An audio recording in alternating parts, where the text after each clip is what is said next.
Welcome back to the resting place of your soul. Let your forehead relax, your shoulders relax, and let your body soften, sinking deep into the soft mattress. Leave the worries of the modern world outside the door. Tonight, our minds will drift to the Mediterranean coast of 2,000 years ago, where the heart of the Roman Empire beats slowly and peacefully. Here, history is not a dry number. History is the sound of running water in fountains, the scent of olive groves, the wind blowing through ancient ruins. You do not need to try to understand Roman law or politics. It was all long ago. Your only task is to relax and feel. Let this voice guide you on a stroll through ancient cities and gently fall asleep. The story begins. Did you know there once existed an empire that endured for more than 1,000 years? An empire so vast that its borders embraced nearly the entire known world. An empire whose soldiers marched across continents, whose language, law, and architecture shaped the foundation of Western civilization. That was Rome, the eternal empire, the heart of the ancient world, the pride and terror of its age. From a small city on the banks of the Tiber River, Rome rose to dominate Europe, North Africa, and the Middle East. Its legions built roads that still exist today. Its architects raised monuments that defy time, and its rulers believed they were chosen by the gods to bring order to chaos. For centuries, the name Roman was synonymous with power, and to be Roman was to belong to destiny itself. But even the mightiest empire must one day tremble. And the story of Rome's fall is not simply about wars or invasions. It is a reflection of human nature itself, of ambition, corruption, faith, and the relentless passage of time. At its height, the Roman Empire stretched from the wild hills of Scotland to the sands of Arabia, from the shores of the Atlantic to the deserts of Egypt. Over 70 million people, a fifth of the world's population, lived under the Roman banner. Its armies were disciplined, its laws unmatched, its roads and aqueducts carried the lifeblood of civilization. Yet beneath that glory, cracks began to form, small at first, almost invisible, hidden beneath marble and triumph, and like a mighty tree rotting from within. The strength that once made Rome invincible slowly became the seed of its downfall. For no empire, however great, can escape the cycle of time. And Rome, like the sun, began to tilt toward its sunset. To understand the fall of Rome, one must first understand how it rose, how a small settlement of shepherds became the most powerful civilization the world had ever seen. In the beginning, Rome was not built upon gold or conquest, but upon discipline, unity, and faith in its destiny. The Romans believed in duty virtus, pietas, disciplina, the moral foundations that bound every citizen to the state. They valued sacrifice over pleasure, order over chaos, and the glory of the republic over personal ambition. It was this spirit that allowed Rome to conquer without being conquered, to absorb foreign lands yet make them Roman, to build not only an empire of armies, but an empire of ideas. The Republic, that proud political system born in 509 BCE, was built on a delicate balance between the Senate, magistrates, and the voice of the people. Each citizen believed he was part of something eternal, and that even in death, his service to Rome would echo through time. But as centuries passed, that sacred balance began to break. Wealth flooded into the city from conquered lands, gold, slaves, and power, and with it came greed, corruption, and ambition. The republic that once prized virtue became poisoned by self-interest. Senators bought loyalty, generals sought crowns, and citizens traded freedom for bread and entertainment. The very success of Rome had become its greatest enemy. Its expansion brought riches, but also inequality. Its victories brought peace, but also complacency. Its faith in order turned into blind obedience to power. And thus, while the world saw Rome at its most glorious, those who lived within could already sense the shadow of decay, for it was not from enemies outside that Rome began to fall, but from the rot within its own heart. For centuries, Rome's greatness had come from its discipline and unity. But from that same prosperity, it began to destroy itself. The first century before Christ, a time when Rome reached both its greatest glory and its deepest corruption. The Republic had become too vast, too rich, and too divided to govern itself. Political power was no longer about duty, but about domination. Rival factions fought not for Rome, but for themselves. And from this chaos, ambitious men rose, men whose names would forever be carved into history. Julius Caesar, Pompey, Crassus, a triumvirate that promised stability but delivered blood. When greed and pride collided, civil war erupted. Caesar, marching his legions across the Rubicon, defied the Senate and declared war upon his own country. It was the moment Rome crossed the point of no return. "The die is cast," Caesar said, and with those words, the Republic's fate was sealed. In only a few years, Rome was torn apart by battle after battle, Romans killing Romans, brothers killing brothers. And when Caesar finally triumphed, he was no longer a general of the people, he had become a dictator for life. The Senate, once the symbol of republican virtue, bowed before him. The idea of shared power died quietly beneath the cheers of victory. When Caesar was assassinated on the Ides of March, his death was meant to save the Republic, but instead, it destroyed it completely. For in the chaos that followed, another figure rose, Octavian, Caesar's adopted heir, young, cunning, and patient. He defeated his rivals, crushed his enemies, and in 27 BCE took a new name, Augustus, the first emperor of Rome. With that single act, a new era began and the Roman Republic vanished forever.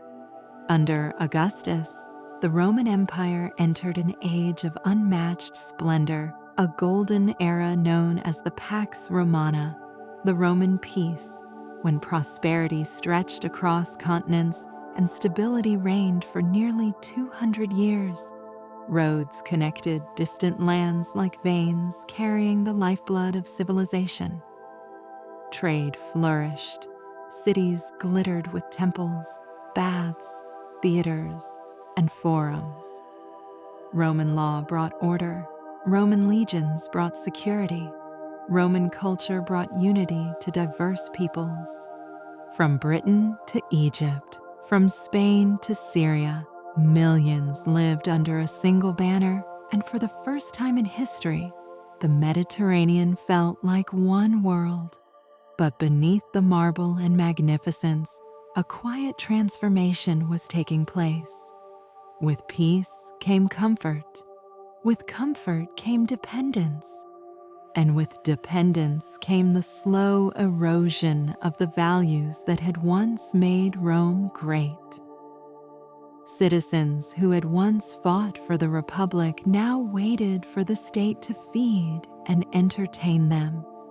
The Senate, once the heart of political life, became little more than a ceremonial body. Emperors grew more powerful, and ordinary Romans grew more passive. The empire glittered brighter than ever, but that brilliance masked the gathering shadows. For even at its height, signs of decay were already forming. The rich grew richer, the poor, poorer. Slavery increased, weakening the Roman work ethic.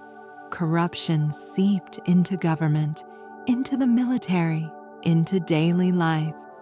Rome looked eternal, but its foundations had begun to crack.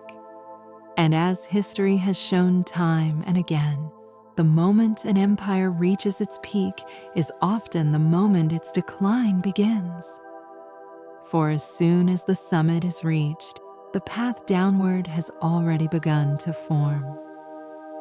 The 2nd century marked a profound turning point in the history of Rome, not because its glory faded, but because its greatness became too heavy for even itself to bear. Outwardly, the empire still shone with unmatched brilliance. The emperors of the Nerva-Antonine dynasty, often called the 5 good emperors, brought wisdom, stability, and justice. Under Trajan and Hadrian, Rome reached its greatest territorial extent, its borders stretching like outstretched arms across 3 continents. But inside, the pulse of the empire began to change. The immense machine that had once run with military precision now moved more slowly, its gears worn by time and burdened by size. Prosperity, though celebrated, carried a silent danger. It softened the spirit that had once hardened the early Romans like steel. The sons of soldiers became spectators. The grandsons of farmers became consumers. And the ideals that had built Rome, duty, discipline, sacrifice, slowly faded under the weight of comfort and abundance. Even the emperors, though wise, sensed the tremors beneath the surface. Hadrian, traveling tirelessly across the empire, spent his life repairing the cracks that expansion had opened. He fortified borders rather than extending them, a silent acknowledgement that Rome had reached its natural limits. For the first time in centuries, the empire chose restraint over conquest. This was not weakness, but it was a sign. On the frontiers, restless tribes watched Rome with hungry eyes. Germans along the Rhine, Parthians to the east, nomadic peoples drifting like shadows across the Danube plain, all tested the empire's borders, probing for weakness. Rome held firm, but each victory cost more men, more gold, more time. The empire was defending edges too long to touch. Inside the cities, another transformation was taking place. Citizens who once served in the legions now paid others to fight in their place. Foreign-born soldiers filled the ranks loyal, but loyal to gold, not to Rome itself. Slowly, the army began to change from a civic duty into a hired profession, a dangerous shift, though few recognized it at the time. Culturally, Rome flourished. Philosophers debated virtue. Artists carved marble into living forms. Architects built structures that seemed to defy gravity and time. But this very brilliance disguised the decay beneath. Great civilizations often shine brightest just before darkening a final flare of light before the long night. The philosopher emperor Marcus Aurelius, perhaps the last embodiment of Roman virtue, could feel the empire trembling beneath his feet. While he wrote meditations on humility and wisdom, his reign was marked by unending war along the northern frontier. He fought not for glory, but for survival. And then came the plague, a silent, invisible enemy that swept through cities and legions, killing millions, leaving fields untilled, granaries empty, and the empire weakened in ways no sword could ever achieve. Even Rome, eternal in name, could not escape the fragility of human life. By the time Marcus Aurelius died, the empire was still outwardly great, but inwardly strained. He had hoped to leave behind a world guided by philosophy and duty instead. His death opened the door to chaos, for his son, Commodus, would abandon wisdom for vanity, and in doing so, strike the first blows that shook the imperial throne. Yet the true cause of Rome's decline was not one man, but something far deeper, a gradual shifting of the spirit of Rome itself. The empire had become too vast to govern, too diverse to unify, too rich to remain disciplined, and too dependent on its own past greatness to forge a new future. The people still believed Rome to be eternal, but eternity requires renewal, and renewal demands sacrifice. Rome, now comfortable, wealthy, and proud, had forgotten the sacrifices that had once built it. And what a civilization forgets, time always remembers. Thus, the 2nd century ended not with a cataclysm, but with a quiet, almost imperceptible turning, a slow shift from ascent to decline, from expansion to defense, from unity to fracture.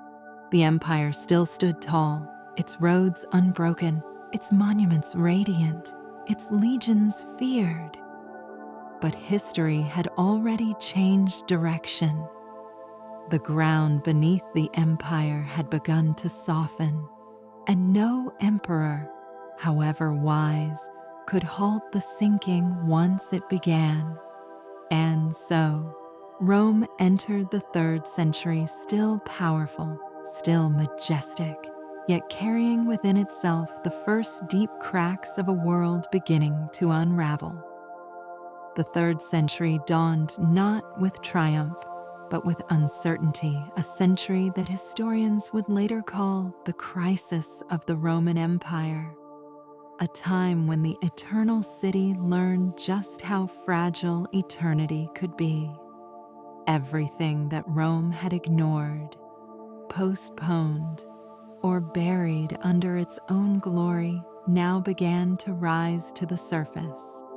The empire, once a unified world, started to fracture like ancient stone under relentless pressure.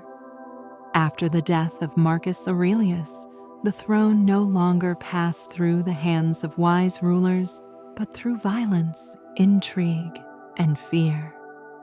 Commodus began the descent not with war or famine, but with madness masquerading as power.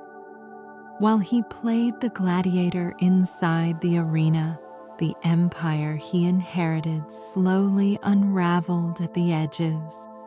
And when he was assassinated, Rome did not breathe a sigh of relief, it gasped for air. What followed was a whirlwind, emperors rising and falling so quickly that few could remember their names. In one 50-year span, more than 20 emperors seized the purple, most meeting their end by betrayal or blade. Power no longer belonged to the Senate or even to the citizens. It was now held by the legions, who proclaimed emperors as easily as they destroyed them. But outside forces were moving as well. Along the Danube and the Rhine, barbarian tribes that had long watched Rome now saw opportunity in its weakness. The Goths crossed the frontiers, the Alemanni surged, and the once stable borders turned into battlegrounds. Every victory Rome won only created a new wound elsewhere. To the east, a new rival arose: the Sasanian Empire, fierce and formidable, capturing Roman lands, even capturing a Roman emperor himself, a humiliation unthinkable in earlier centuries. Within, plague still lingered, fields lay barren, trade slowed. Cities that once echoed with life now heard the whispers of decline. The gold that once flowed into Rome like a river now trickled like dust through open fingers. And yet, the true crisis of the 3rd century was not merely political, military, or economic, it was spiritual. For the first time, the people of Rome began to doubt the gods that had guided them for 1,000 years. Old beliefs loosened their grip. New faiths, hopeful, mystical, transcendent, swept across the empire. The temples of Jupiter and Mars still stood, but the hearts that once worshipped there were slowly drifting elsewhere. The soul of Rome was changing, even as its body weakened. Still, the empire did not fall. It bent, but did not break. Even in chaos, Rome possessed a resilience that defied reason. Generals rose who refused to surrender. Cities withstood sieges. The legions, battered but proud, still marched under the eagle standard. And then came a leader who would stop the bleeding. A soldier emperor forged by the hardships of his age, Aurelian, the restorer of the world. With steel, strategy, and unyielding will, he reclaimed lost territories, reunited the fractured empire, and reminded the world that Rome was not yet ready for its final breath. But even as the empire was restored, the healing came at a cost. The crisis had changed Rome forever. It emerged more militarized, more autocratic, less a republic in memory, and more an empire held together by necessity. The citizens who once shaped Rome were now shaped by it. The Senate that once ruled was now merely a shadow. The emperors who once governed through law now governed through survival. The 3rd century had revealed a truth that Rome could no longer ignore, that power alone could not preserve eternity, and that no empire, no matter how mighty, could remain unchanged. And as the century closed, Rome stood once more bloodied, restored, yet undeniably altered, a giant who had survived his wounds but would never again walk with the same immortal stride. The empire entered the late 3rd century like a wounded giant, standing yet staggering, its body intact, its spirit shaken, its memory haunted by 50 years of chaos. And then came a man who would attempt to rebuild Rome not as it had been, but as it must become to survive. His name was Diocletian, soldier, reformer, visionary, and the last great architect of the ancient Roman world.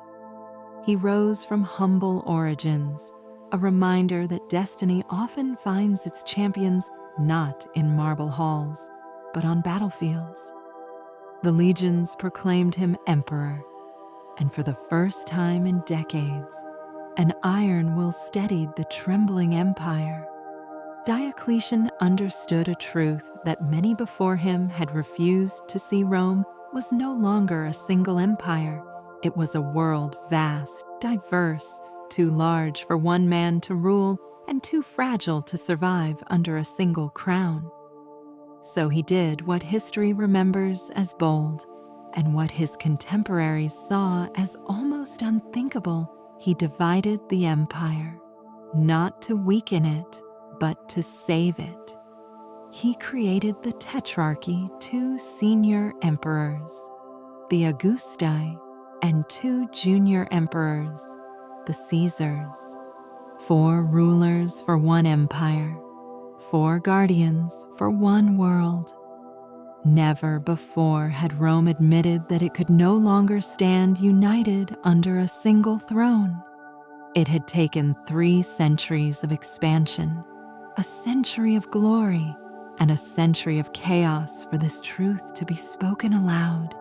Administratively, the empire revived, borders stabilized, taxes were systematized, armies were restructured.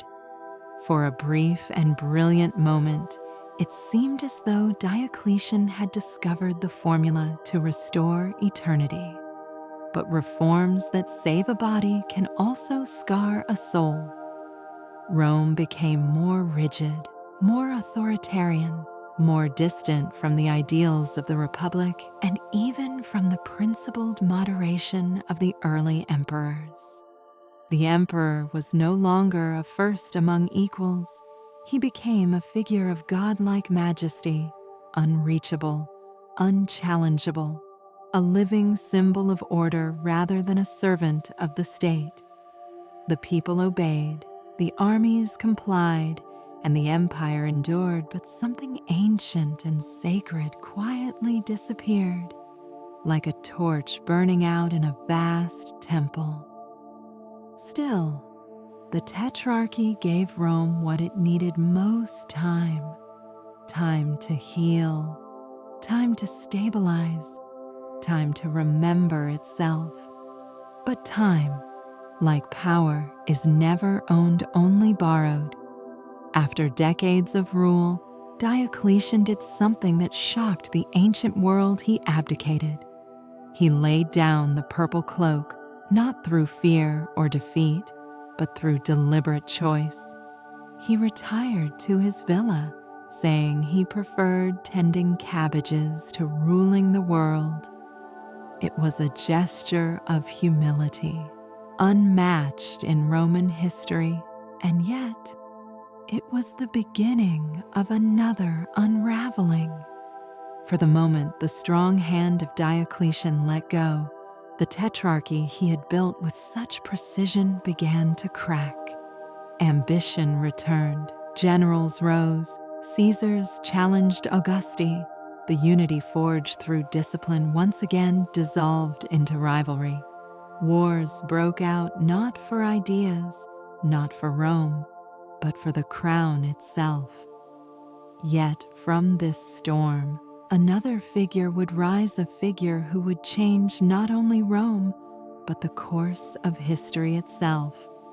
A leader who would end the chaos, transform the empire, and usher in a new age. His name was Constantine, and with him, Rome would step into the most profound transformation it had ever known. When the Tetrarchy fractured into ambition and war, the empire once again stood at the edge of chaos. Battles raged across provinces, loyalties shifted like sand in the desert, and the dream of stability forged by Diocletian seemed ready to dissolve into the winds of fate.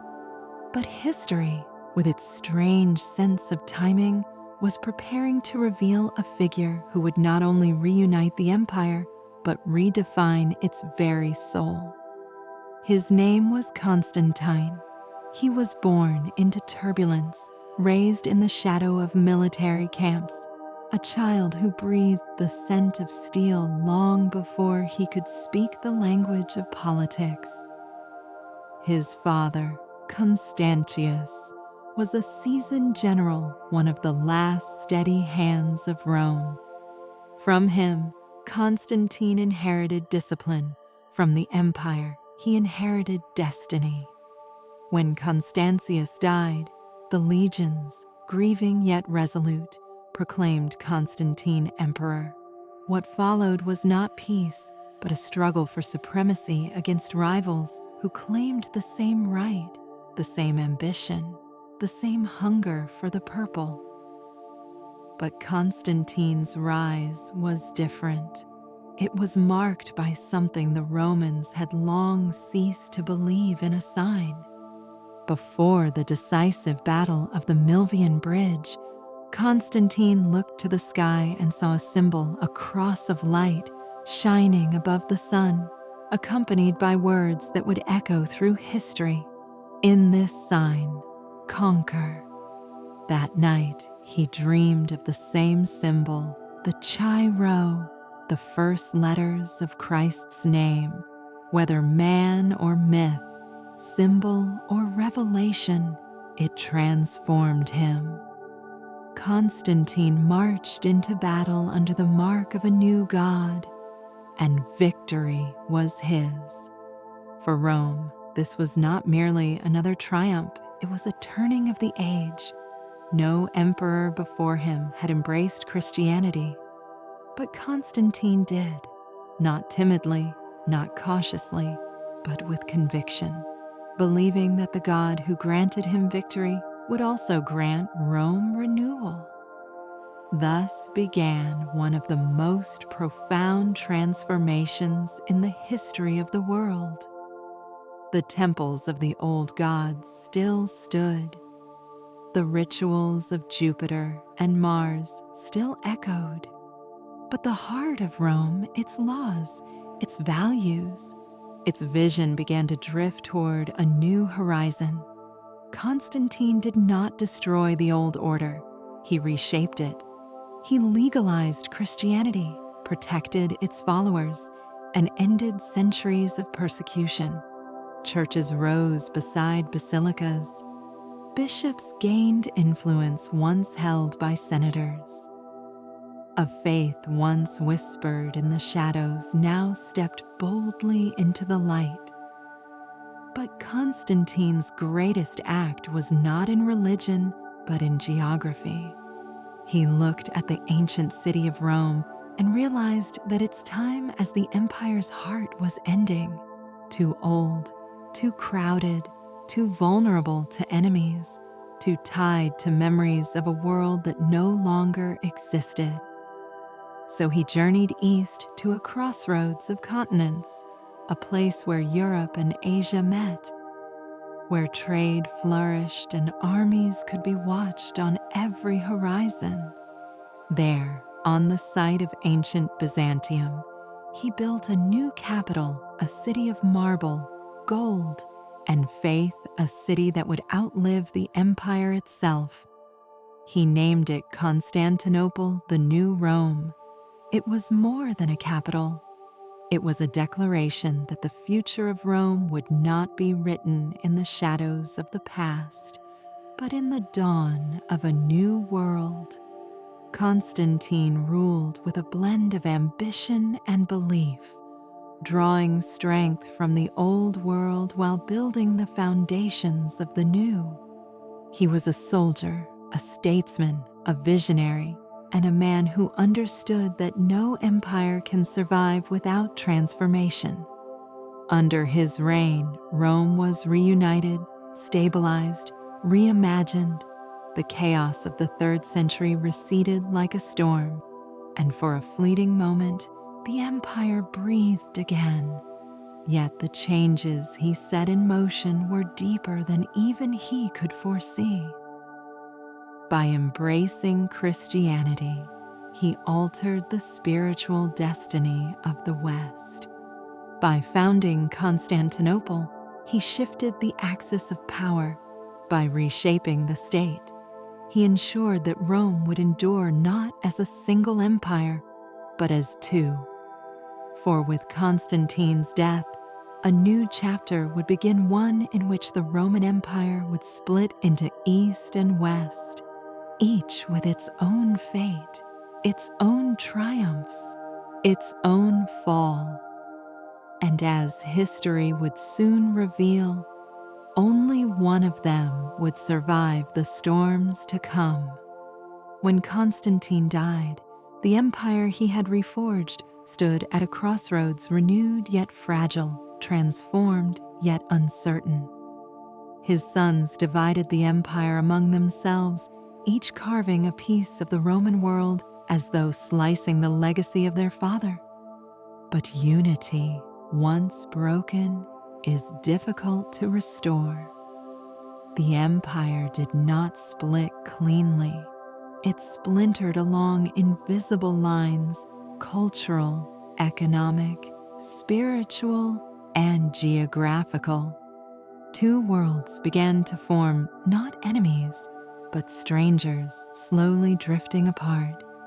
In the east, Constantinople grew like a rising star, protected by walls that would stand for 1,000 years, surrounded by oceans, enriched by trade routes flowing from Asia, Africa, and Europe.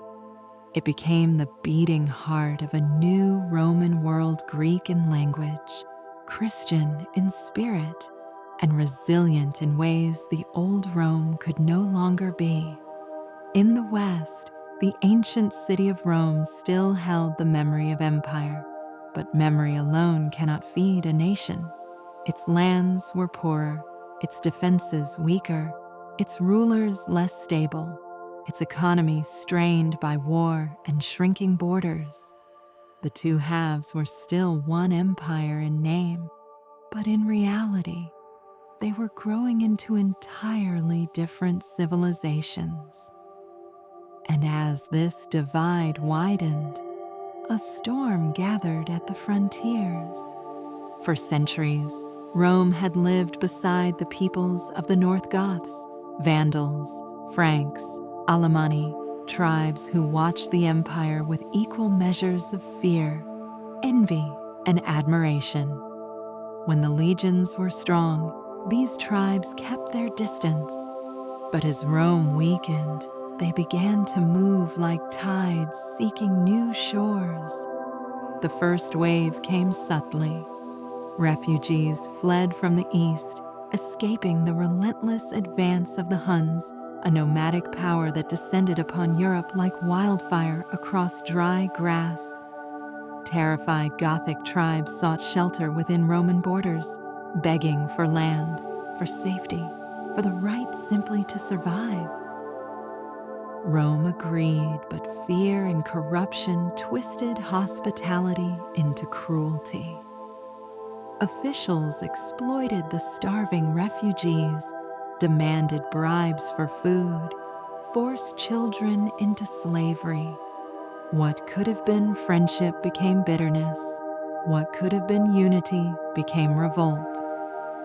In 378 CE, the empire learned how dangerous desperation could be. At the Battle of Adrianople, the Goths crushed a Roman army and killed the Emperor Valens. It was a shattering moment, a reminder that the legions were no longer invincible. Rome had seen defeats before, but never like this, never on its own soil. Never from those it had once dismissed as barbarians. The Western Empire watched in fear, for if the East, richer and stronger, could be humbled, what hope remained for a West already strained by poverty? Still, Rome survived, wounded, humbled, but alive. Theodosius the Great would reunite the empire once more, but only briefly. Before his death in 395 CE, he made a decision that would echo through eternity. He divided the empire permanently, leaving the East to one son and the West to another. It was not intended as a death sentence, yet history would show that it became exactly that.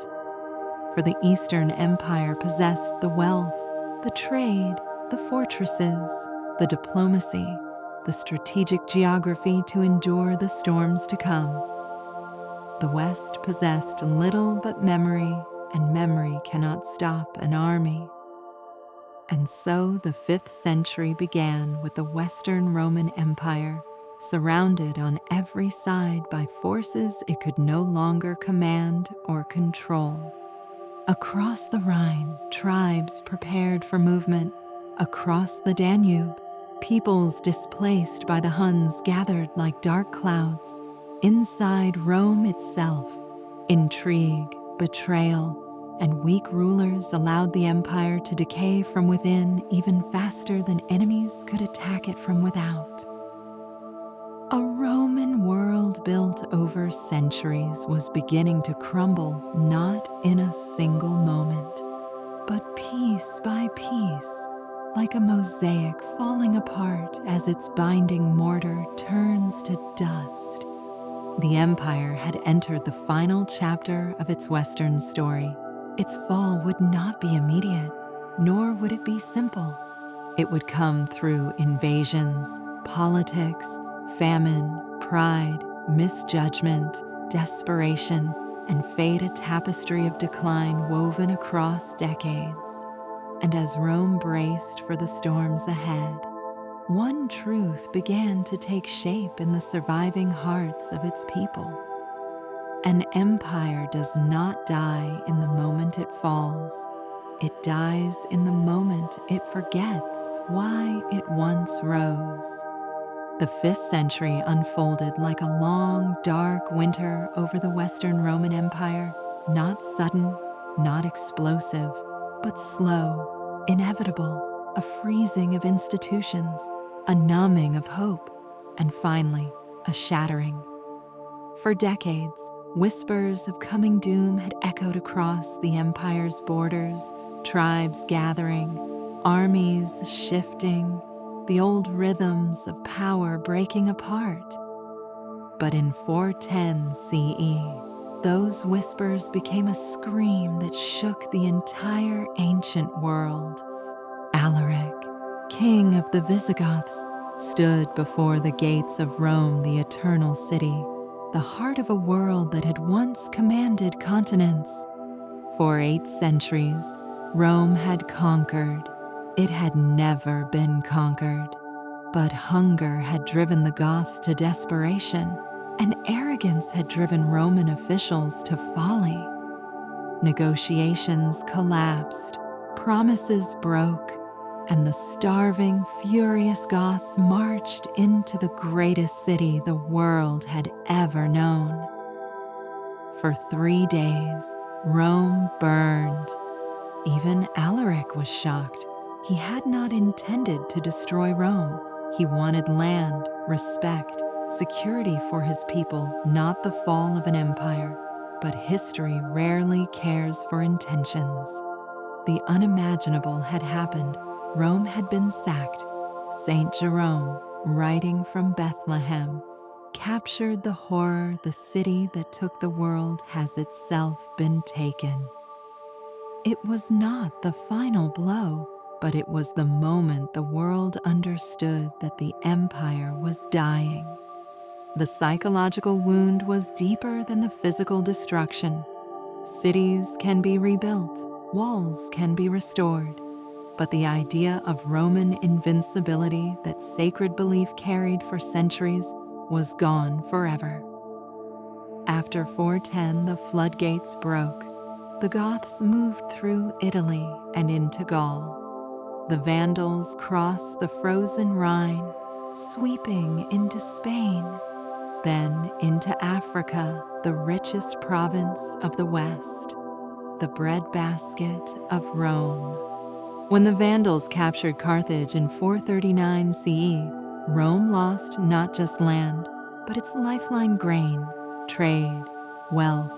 Without Africa, the Western Empire starved. The Franks took Gaul. The Burgundians carved out kingdoms. The Suebi, the Alemanni, the Ostrogoths each claimed their share of a world collapsing like ancient marble. Rome, once the master of nations, now begged for peace from the very tribes it had once crushed. And then came the one who made even barbarian kings tremble, Attila, ruler of the Huns. To the Romans, he was not merely a man but a storm made flesh. Cities fled at his approach, armies broke, rumors spread of his cruelty, his unstoppable riders, his burning hunger for domination. He swept through the east, then turned his gaze westward. Gaul burned, Italy shook, Milan fell. Aquileia was erased from the earth so completely that later travelers could not find even the outlines of its ruins. Yet, in a strange twist of fate, Attila never took Rome. A meeting half political, half spiritual between Attila and Pope Leo the Great ended in withdrawal. Whether diplomacy, superstition, or simple logistics caused it, Rome was spared, but the mercy was temporary. The empire was already broken. Attila had not destroyed Rome, he had simply revealed how close it already was to collapse. By mid-century, the Western Empire existed mostly in name. Emperors were appointed and deposed by barbarian generals who commanded the armies and therefore controlled the state. One figure stands out: Ricimer, a Germanic commander who made and unmade emperors like pieces on a board. Rome had become a puppet in its own palace. The Senate still met, the titles still existed, the rituals still continued, but these were shadows, echoes of a world that was fading. And then, in 476 CE, the final moment came. The young emperor Romulus Augustulus, a boy more symbol than ruler, was deposed by Odoacer, a Germanic chieftain commanding Roman troops. Odoacer did not claim the imperial title. He simply declared himself king of Italy and sent the imperial regalia to the Eastern emperor in Constantinople, as if returning a crown that no longer had a head to rest upon. In that gesture, calm, almost gentle, the Western Roman Empire ended. No great battle, no final stand, just a quiet acknowledgement that the world of Rome had passed. The Eastern Empire lived on as Byzantium for another 1,000 years. But the West, the Rome of Caesars, legions, and glory, was gone. Rome did not fall in a single night, or a single year, or even a single century. It fell through a long, slow unraveling of spirit, discipline, unity, while pressures, external and internal, pulled endlessly at its seams. When it finally collapsed, the ancient world collapsed with it: law, engineering, architecture, literature, scholarship, the great interconnected order of antiquity. In its place arose a world fragmented, fragile, shadowed by war and silence, a world that history would later call the Dark Ages. But from that darkness, new civilizations would form, new languages, new kingdoms, new faiths, new dreams. Rome had fallen, but the idea of Rome, its law, its faith, its memory, its ambition would never die. When the Western Roman Empire collapsed in 476 CE, it seemed for a moment as though the world itself had been extinguished. The great cities dimmed, the aqueducts ran dry, the roads cracked beneath weeds, and the proud institutions of centuries crumbled into dust. But nothing truly great vanishes completely. Rome, even in its ruin, left behind a legacy so vast, so deeply woven into the fabric of humanity, that long after its armies disappeared and its emperors faded into legend, the empire continued to live in ways more powerful than conquest. Rome's laws, once carved in bronze tablets and debated in marble halls, outlasted the empire itself. The idea of citizenship, of rights, of legal equality, of structured courts and contracts, these did not die in 476. They became the foundation of nearly every legal system in the Western world. Even today, when nations draft laws, they echo Rome. Every signature on a contract, every judicial appeal, every structured government carries a silent whisper of the empire that once governed millions. Rome's body fell, but its law became immortal. Latin, the language of soldiers, poets, and scholars, should have died with Rome, but instead, it broke into pieces that became the living languages of Europe. Italian, French, Spanish, Portuguese, Romanian entire continents speak the fractured echoes of Roman speech. Our calendars, our measurements, our scientific and philosophical vocabularies are built upon Latin bones, even in silence. Rome continued to speak through the tongues of the world. Barbarian kingdoms rose and fell on the skeleton of Roman infrastructure. Roads built by Roman soldiers became the highways of medieval kingdoms and later of modern nations. Cities founded by the empire remained centers of culture and power. London, Paris, Vienna, Cologne, Milan, Barcelona, all were once Roman. To walk these streets today is to walk atop layers of empire, where ancient footsteps still echo beneath the modern earth. Perhaps the most unexpected legacy of Rome was the one born not by emperors, but by a carpenter's son from Judea. Christianity, once persecuted and hunted, became the soul of the later empire and the heart of Europe's future. When Rome fell, the church remained organized, literate, carrying knowledge through centuries of darkness. It preserved books, copied manuscripts, educated rulers, and kept alive the memory that people belonged not only to tribes and kingdoms, but to a greater spiritual world. In a strange way, Rome did not die. It transformed. The empire found new life in monasteries, cathedrals, and councils, its political power gone, but its spiritual influence deeper than ever, more than law, language, or architecture. Rome's greatest legacy was its myth, the memory of what once was possible. For medieval kings, Rome was the ideal of authority. For Renaissance scholars, Rome was the ideal of learning. For Enlightenment thinkers, Rome was the ideal of reason. For revolutionaries, it became the ideal of citizenship. For modern republics, the ideal of government. Nations called themselves New Rome, Holy Roman, Third Rome. Its shadow stretched so long that even 1,000 years after its fall, kings still sought to inherit its crown. Rome had become more than a place. It became a story humanity tells itself about ambition, greatness, decline, and rebirth.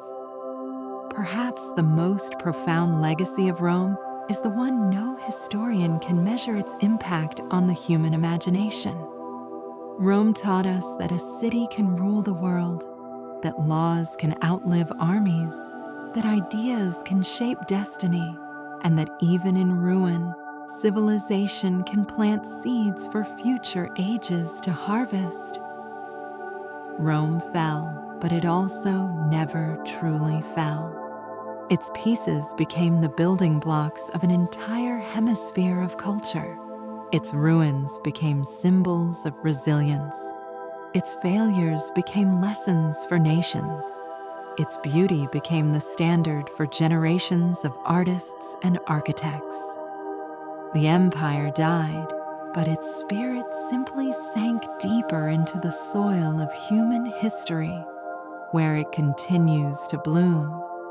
For every society that dreams of greatness, every thinker who studies power, every citizen who seeks freedom and order, every civilization that rises and wonders how long it will last, Rome lives again in our laws, in our languages, in our faiths, in our stories, and perhaps most of all, in our longing for eternity.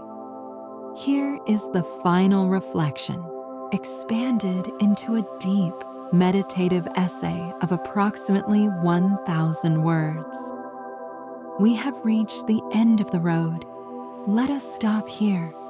Do not write anymore. Close your notebook and cap your pen.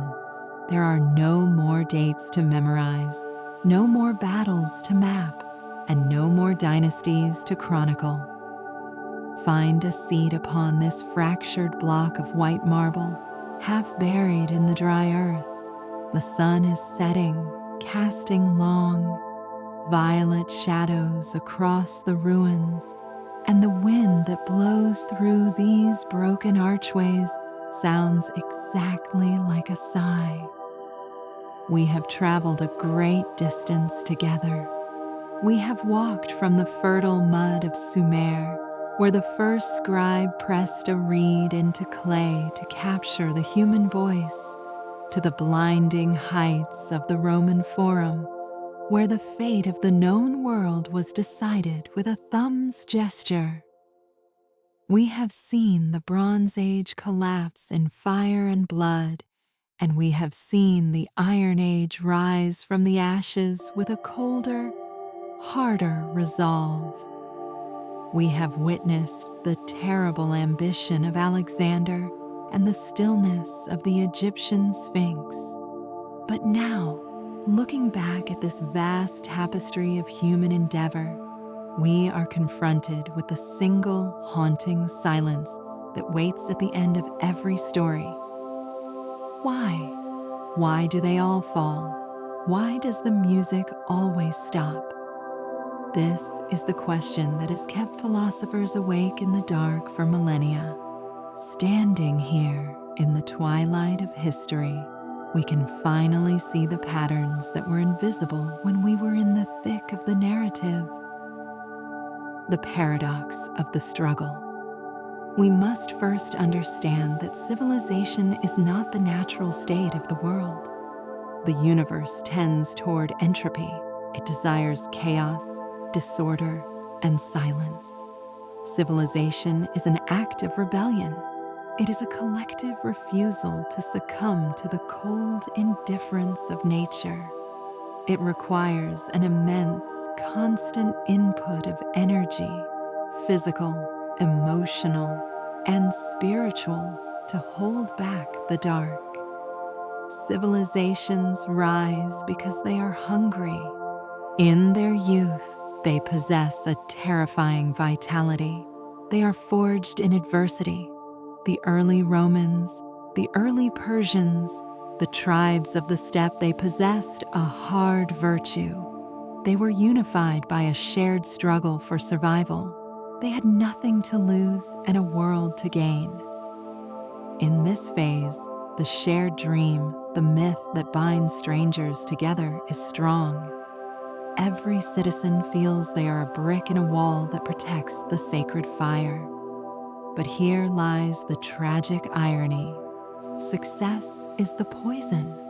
When a civilization wins its struggle against chaos, it becomes safe. Safety breeds comfort, and comfort breeds complacency.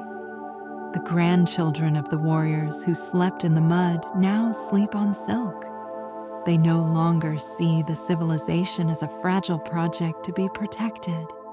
They see it as an infinite resource to be exploited. The shared dream fractures. The collective we dissolves into a million selfish e's. As we saw in the collapse of the Bronze Age and later in Rome, civilizations die of their own weight. As they grow, they build bureaucracy to manage their complexity. They build armies to guard their borders. They build temples to appease their gods.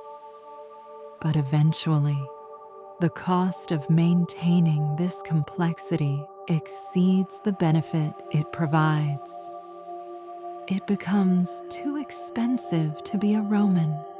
It becomes too burdensome to be a subject of the pharaoh. The government, once a protector, becomes a parasite, sucking the vitality out of the people to feed its own expanding machinery. The arteries of the empire harden.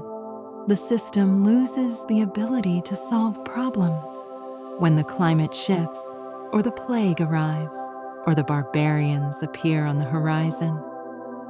The civilization is too stiff, too heavy, and too exhausted to pivot. It collapses not because the enemy is strong, but because it has lost the strength to hold itself upright. Perhaps the greatest lesson of these ruins is the folly of permanence. Every empire we studied believed, with absolute certainty, that it was the final draft of history.